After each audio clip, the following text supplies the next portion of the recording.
A senhora Hirama, de 75 anos, caminha tranquilamente por Tóquio. Nesta rua de comércio, ela aprecia as vitrines. Uma situação muito diferente da vivida em 1944. Na época, a cidade foi castigada durante vários meses pelos bombardeios americanos. Foram mais de 100 mil mortes e 300 mil construções destruídas.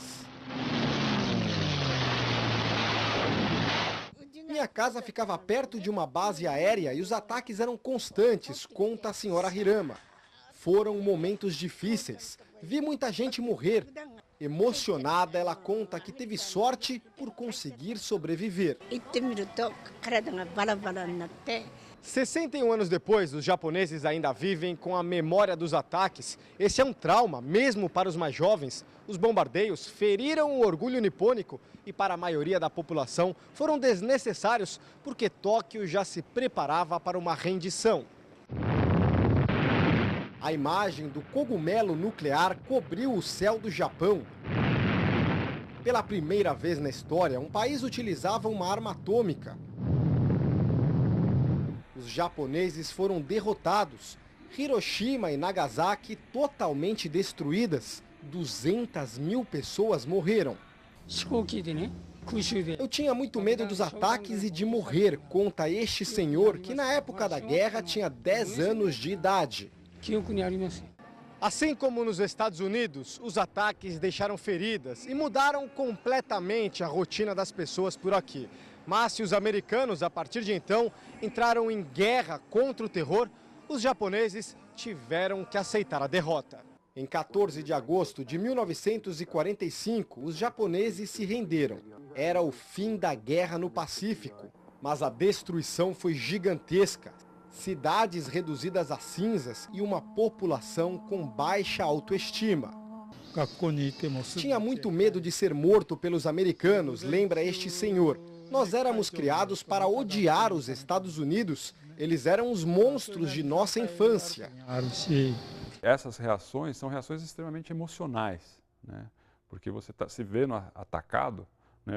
Você desencadeia uma reação de alarme, é uma reação biológica até. Você não pensa, você se defende, né? E na medida que você se defende, você começa a procurar quais são os agressores. Apesar da terrível violência contra a população civil, os japoneses souberam reconhecer a vitória dos americanos e aliados e aceitaram todas as imposições. Até hoje o país não tem um exército formal e nas escolas as crianças aprendem que o Japão era o lado mal da história.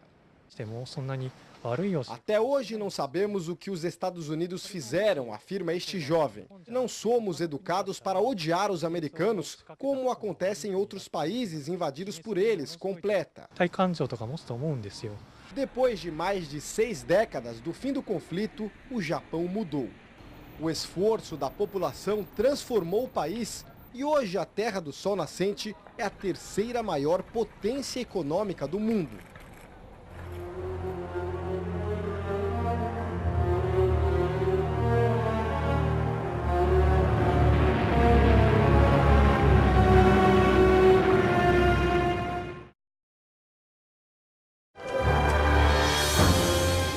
Explosão no prédio da ONU na Nigéria. Uma bomba num café na turística Marrakech, no Marrocos.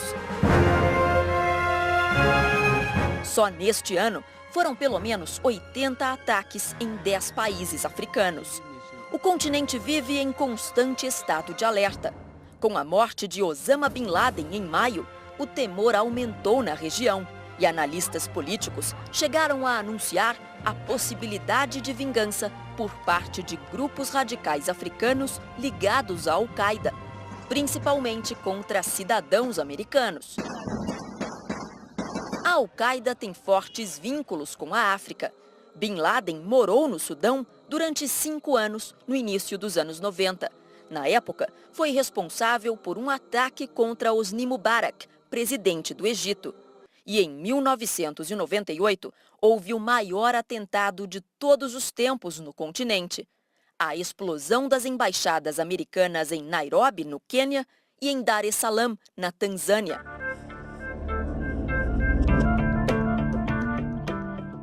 obra de grupos ligados à Al-Qaeda.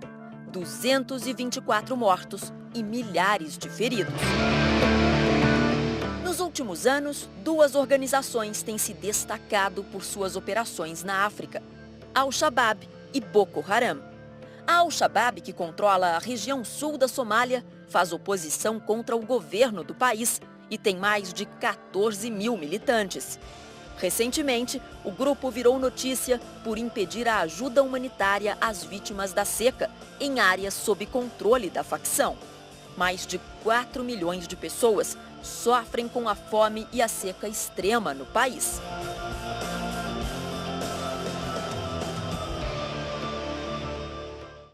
A Boko Haram é contra a cultura ocidental e o significado do nome já diz: a educação ocidental é um pecado.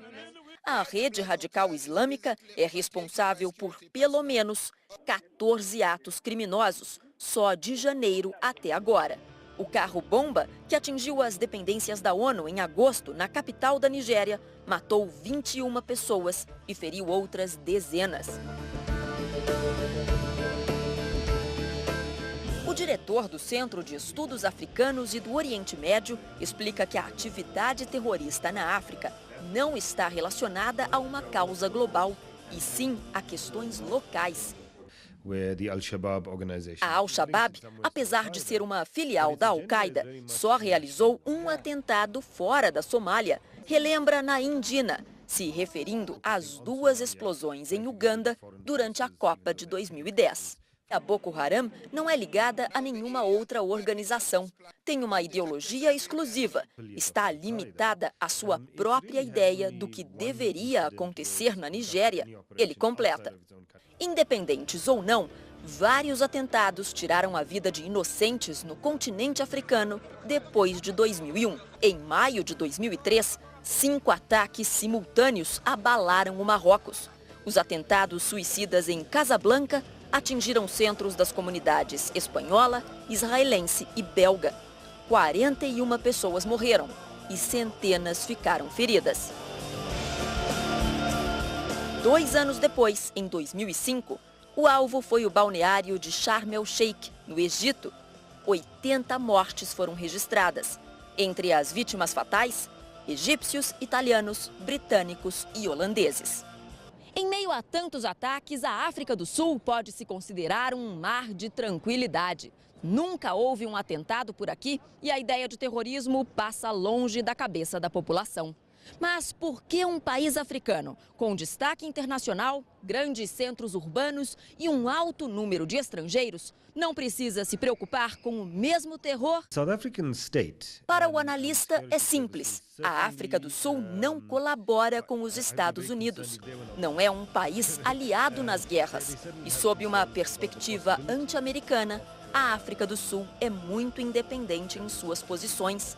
Então, não há motivos para um atentado por aqui, completa. Mas ressalta que não ficaria surpreso se fossem descobertas operações terroristas no continente, comandadas de dentro da África do Sul. Ponto importante é a liberdade política e religiosa, que fazem da África do Sul um país aberto a diferentes culturas. A população muçulmana no país, por exemplo, não sabe o que é islamofobia. Muçulmanos com trajes tradicionais fazem parte do dia a dia das grandes cidades. Não há preconceito entre as pessoas. Para a África do Sul, tolerância é a palavra-chave. Talvez o segredo para um país que quer se manter livre do terror.